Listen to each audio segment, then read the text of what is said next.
Buen día, nosotros somos el equipo 3 y vamos a exponer acerca de la continuidad de la modernidad clásica y de los Five Architects de Nueva York. El equipo está conformado por Alonso Rosario Montserrat, García Vázquez Jessica Vianey, González Rodríguez Diana, Leal Juárez Arisbet Surizaday y Olvera Claudia. Para empezar, tendremos que ubicarnos temporalmente. La continuación de la modernidad clásica se va a dar en los años 60 y 70. Si bien el movimiento artístico que le precede va a ser el posmoderno con el high-tech y el high-slick, y bien el que le precede va a ser el tardomoderno con el deconstructivismo. Ahora, la ubicación en la que se da inicio a este movimiento va a ser en Nueva York, en Estados Unidos.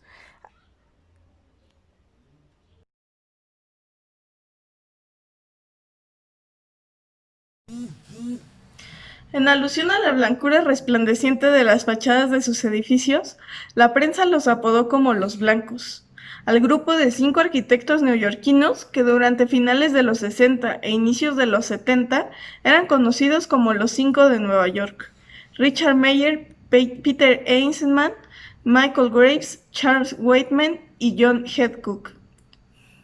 Durante los años 70, la concepción de la arquitectura y la arquitectura como profesión se encontraba inmersa en un ambiente tenso, tanto en lo político como lo cultural y sobre todo en lo formal, la parte estética, al rechazar por completo las obras modernistas de décadas pasadas.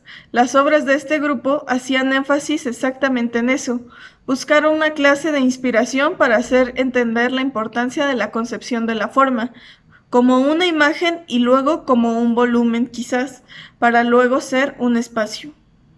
Y con ello incorporar otros conceptos que fueron abandonados por los mismos modernistas, como la noción social y el orden, conceptos de rotación, sólido y vacío, figura y fondo y proporciones.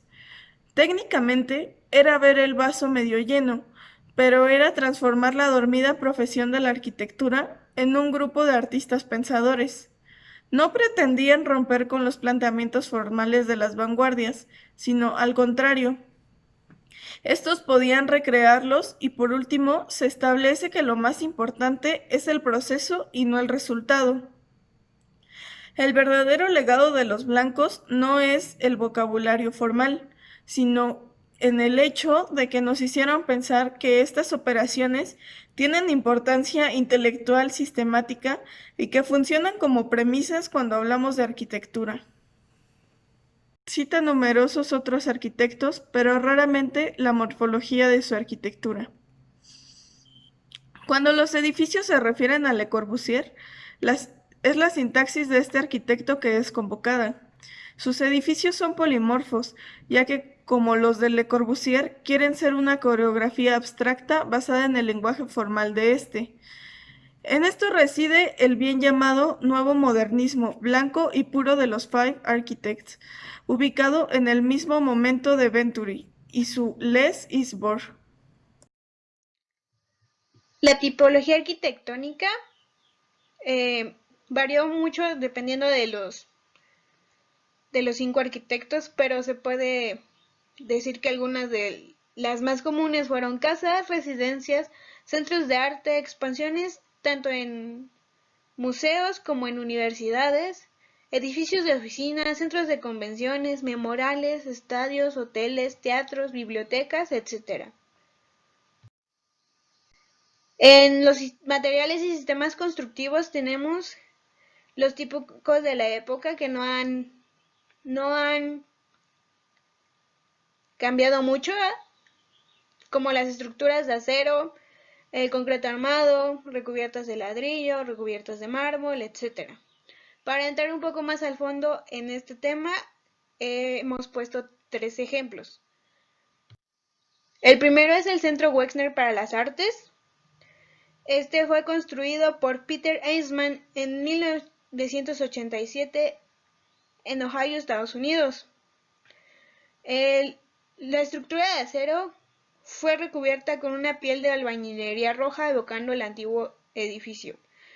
La estructura exterior incluye una gran cuadrícula metálica blanca que sugiere algún tipo de armadura y que le da al edificio una sensación de incompleto. En la parte frontal de la entrada, Eastman reconstruyó una torre de un antiguo arsenal para luego cortarla y dar una imagen de desestructuración. Los espacios interiores están pintados de blanco y tienen maderas de tono claro. Como segundo ejemplo, tenemos Tree on the Bond, que nos dice que no solo fue construcción, sino también restauración. En 1997, una empresa en Shanghái compró este edificio con el propósito de transformarlo en un centro comercial. La restauración fue dirigida por el arquitecto norteamericano Michael Graves, quien restauró meticulosamente la fachada, reforzó la estructura e instaló nuevos sistemas en el edificio. Por sus logros en el reuso adaptativo de edificios, ganó en 2009 el Premio Asiático del Diseño. Y como último ejemplo tenemos la Torre Bike Lake, que se encuentra en los resorts de Disney World. En la torre comparte características de diseño con el resort contemporáneo original, compartiendo con el mismo tema moderno el mismo tema moderno. Como resultado de las formas del edificio, los cuartos tienen una forma de cuña que les da un plano único por sobre otras villas vacacionales de Disney. Los cuartos en el lado interior son diferentes a aquellos en el exterior, y un puente conecta ambos edificios. Como se puede observar en la imagen, este edificio tiene una base muy grande en la estructura metálica.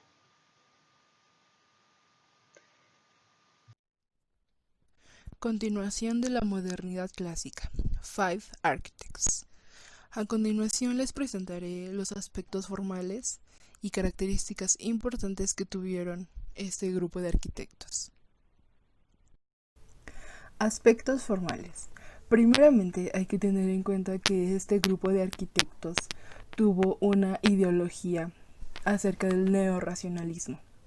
¿Qué quiere decir esto del neorracionalismo? Pues bien, estos 5 arquitectos, llamados Five Architects, dejaban de lado el pensamiento ortodoxo y la técnica artística que en ese momento los arquitectos aún tenían, los arquitectos clásicos. Entonces, ellos más que nada rescataban más el valor puramente arquitectónico en la forma, ya que de cierta forma pues tenían una tendencia de la racionalista, ya que su mayor ejemplo fue el arquitecto Le Corbusier. Así que ellos, la arquitectura para ellos era más en el aspecto de la forma, y todos los contenidos de esta, tanto externos como internos. Y obviamente pues mantenían la vigencia del racionalismo a todo lo que daba. En este mundo formal de las vanguardias y su desarrollo originario, aparecía ante ellos como un material más directo de trabajo. Es decir, que ellos proclamaban mucho la tradición racionalista como una cuestión más contemporánea y no histórica.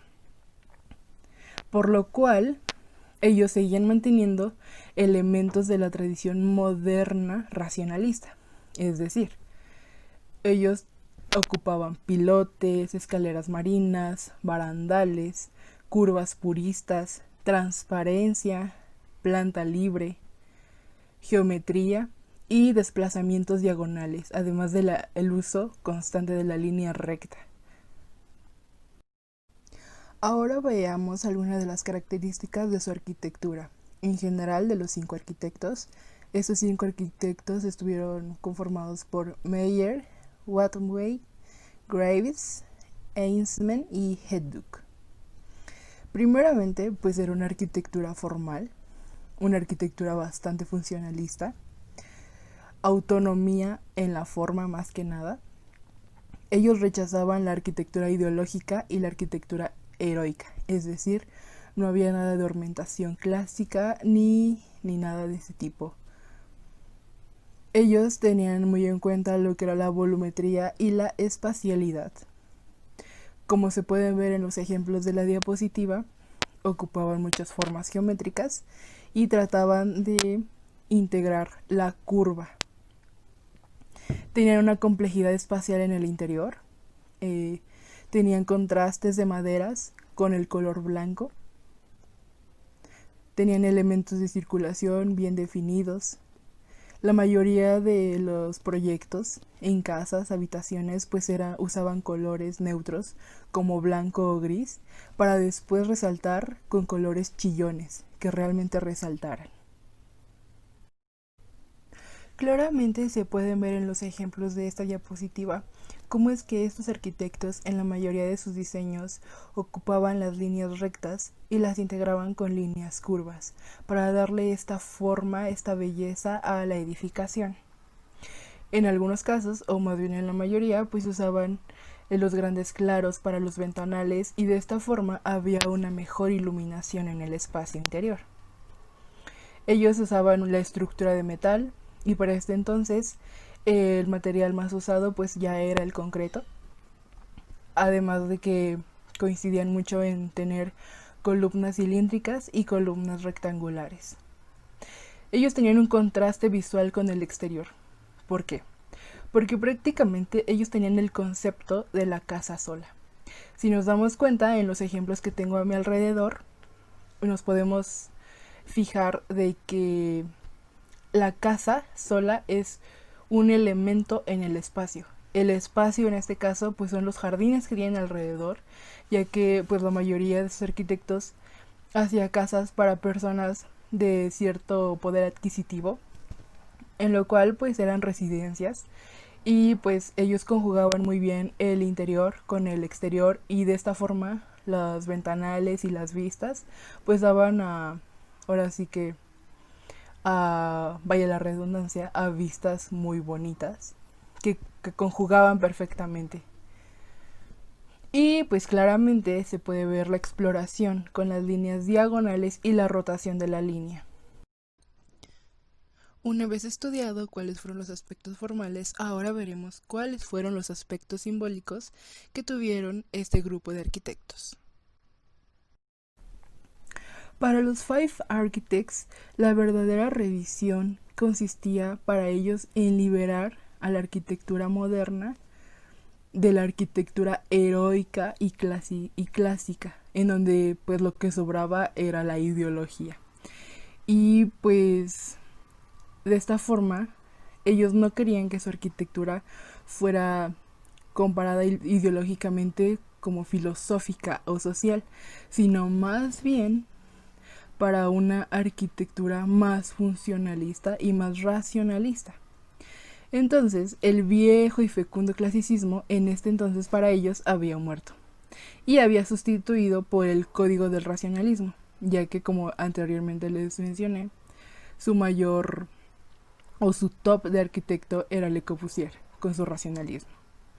Entonces, esto nos da a entender más bien que no había como tal aspecto simbólico, ya que ellos no trataban más bien de buscar la posible significación anímica o intelectual de su arquitectura, sino más bien ellos hacían un gran y especial hincapié en la funcionalidad para la vida cotidiana de las personas que habitarían sus proyectos.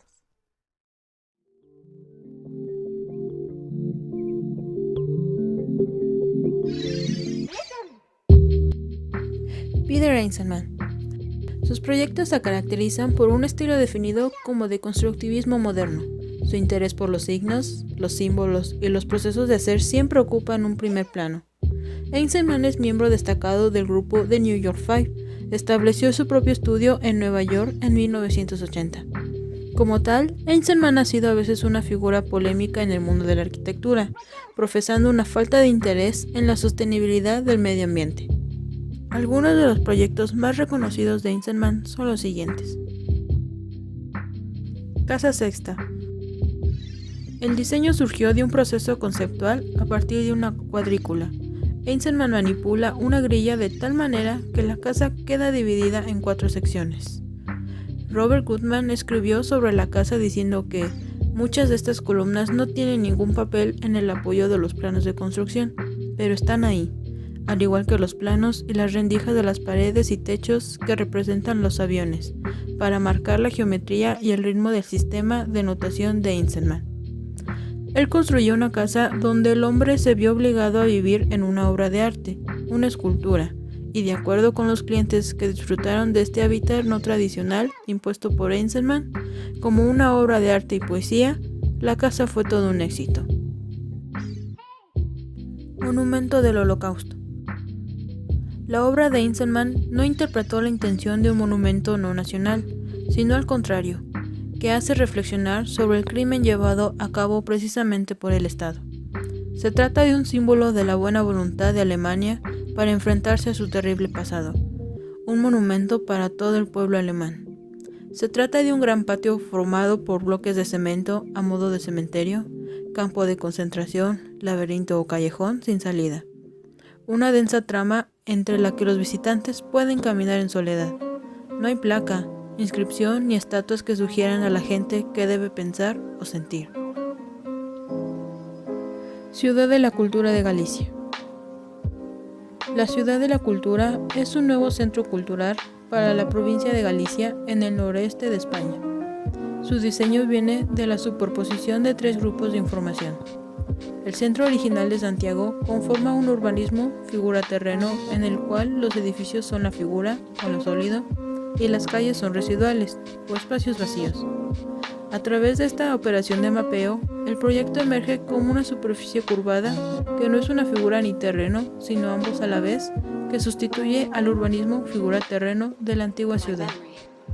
Los 6 edificios del proyecto están concebidos como 3 pares: el Museo de Galicia y el Centro de Arte Internacional, el Centro de Música y Artes Escénicas y el edificio del Centro de Servicios y la Biblioteca de Galicia y el Archivo Gallego. Las experiencias de los visitantes de cualquier edificio será afectada por su relación con su compañero inmediato. La altura de todos los edificios se levanta en curvas sutiles que parece reconstruir la forma de la cima de la colina con sus líneas de techos en conjunto, las que están todas revestidas en piedra y marcadas con la grilla que informa el diseño del terreno. Michael Graves. Michael Graves fue un arquitecto, profesor universitario y diseñador estadounidense. Su fama surgió, principalmente, por su destacada participación en el movimiento conocido como postmodernismo. Su adhesión a los principios del modernismo ayudó a identificarlo a fines de la década de los 60 como uno de los 5 de New York, de New York Five, un grupo influyente de arquitectos de la costa este estadounidense que adoptaron incondicionalmente el movimiento modernista. A finales de la década de los 70, Graves empezó a separarse del modernismo. Entonces inició la búsqueda de un repertorio arquitectónico más diverso. Por ello, se enfocó en diseños más accesibles al público. Casa Benacerraf. Hecha con planos geométricos, pilares de color, efectos especiales y los elementos de forma libre curvas que recuerdan a las casas blancas de Le Corbusier de los años 20 y 30. Consiste en 2 paredes planas con entradas en norte y sur y en el medio un gimnasio selvático de estructura retorcida. No existe conexión funcional entre los elementos. Hay una diferencia entre la arquitectura formal y la de los elementos de composición. Edificio Portland. Fue diseñado por Michael Graves y construido en 1983. Se encuentra en Portland, Estados Unidos.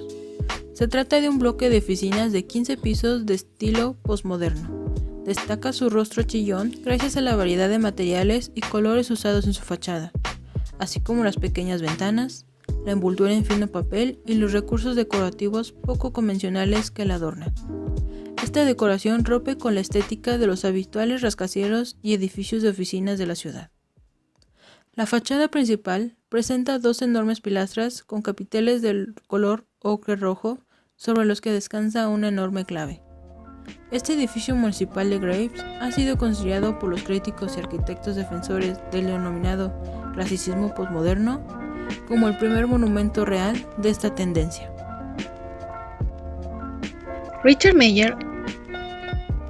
Richard Meier es un arquitecto estadounidense nacido en Newark, estado de Nueva Jersey, en el año 1934.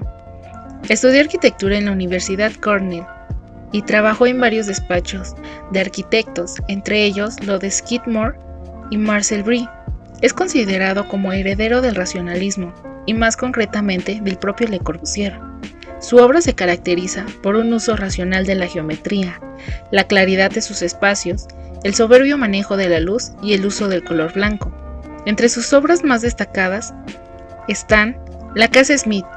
La Casa Smith forma parte de una serie de viviendas unifamiliares racionalistas que marcan una primera etapa en la obra de Meier, cuando formaba parte del grupo The Fire Architects. La forma compacta y prismática de la casa expresa una cierta actitud hacia el lugar. Además de ser un refugio, es también un objeto, reflejando y refractando la escena natural de los alrededores. La casa tiene sus raíces en la fuerte tradición de las casas unifamiliares de Nueva Inglaterra, unidades autosuficientes. Emplazada en un terreno en pendiente, el volumen es un prisma blanco que emerge entre la arboleada cuando un fuerte contraste visual. Partiendo en una operación al estilo del racionalismo le corbusiano, que algunos críticos han caracterizado de manierista, es un volumen principal cúbico. Meier va tallando su obra base de operaciones de adición y sustracción. La cara posterior está tratada como una fachada cerrada con pequeñas aberturas. La cara delantera es una fachada abierta con grandes paños vidriados, ofreciendo amplias vistas al horizonte.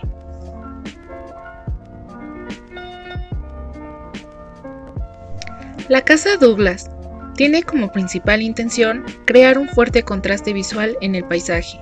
Es un volumen prisma blanco que emerge entre la arboleada.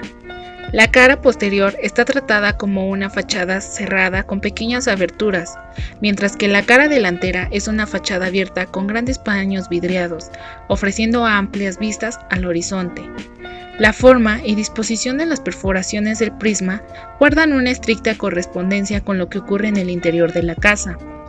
En esta vivienda, Meier propone composiciones formales de gran riqueza espacial.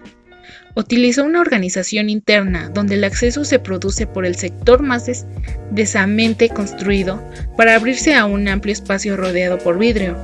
Esta organización le permitió desarrollar varios temas. 1. El paso de la oscuridad a la luz.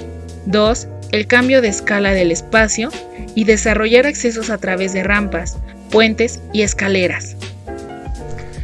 Museo de Arte Contemporáneo de Barcelona.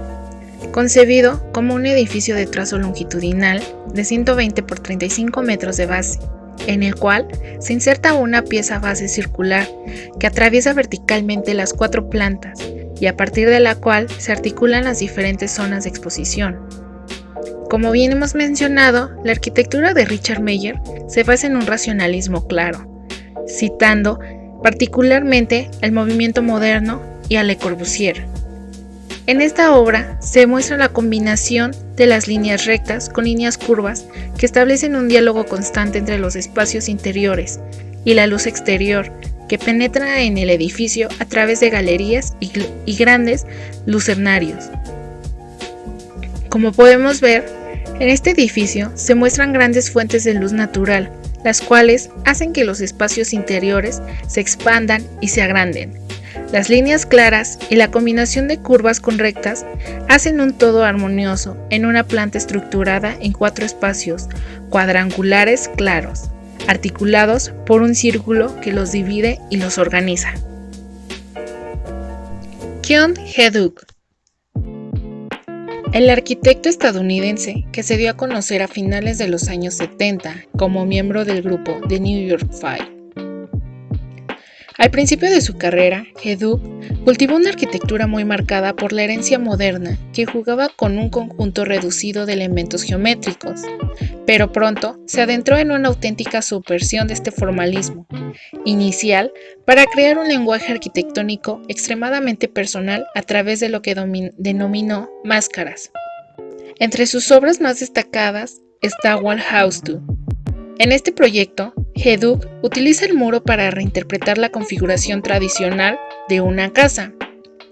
En lugar de presentar los distintos espacios encerrados dentro de las paredes perimetrales, en la Wall House 2, las habitaciones y los sistemas de circulación están físicamente aislados unos de otros. Fue diseñada para colocar la vida en el contexto del tiempo por medio de un muro, que simboliza la transición física del pasado al futuro, a través del presente. Una transición entre la parte posterior y la delantera, cerrada y abierta.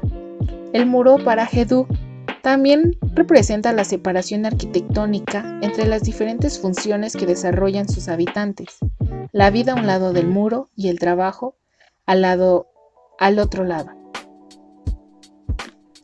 Es la casa teórica basada en la idea de la confrontación física entre el espacio y el tiempo, elaborada con elementos separados.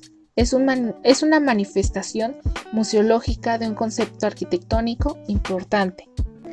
Torres botánicas, o también conocidas como Torres Hedug, fueron diseñadas en 1992 por el arquitecto John Hedug, como torres botánicas para el Parque Compostelano de Belvis, pero no se llegaron a realizar.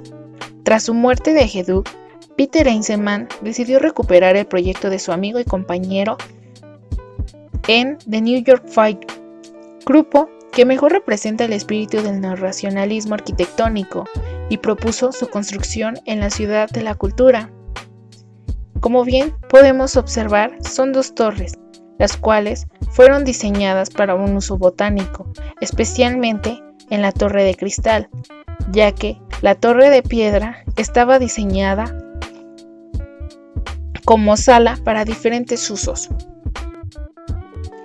Charles Watney, arquitecto norteamericano, nacido en Charlotte, Carolina del Norte, estudió arquitectura en la Universidad de Pensilvania y en la Universidad de Yale.